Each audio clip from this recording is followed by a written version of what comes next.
السلام عليكم. يواجه مساء اليوم في الدور الثاني والثلاثون ريال مدريد نادي تالافيرا من الدرجة الثالثة. نسأل لكم موعد التوقيت والقنوات الناقلة لمباراة ريال مدريد ضد تالافيرا ضمن الدور الثاني والثلاثون لكأس الملك الإسباني. مباراة ريال مدريد وتالافيرا تجرى مساء اليوم الأربعاء الموافق 17 من دجنبر 2025.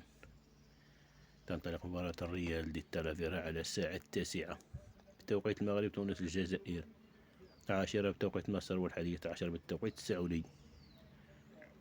ومن المنتظر إن شاء الله نقل المباراة مباشرة على شاهد.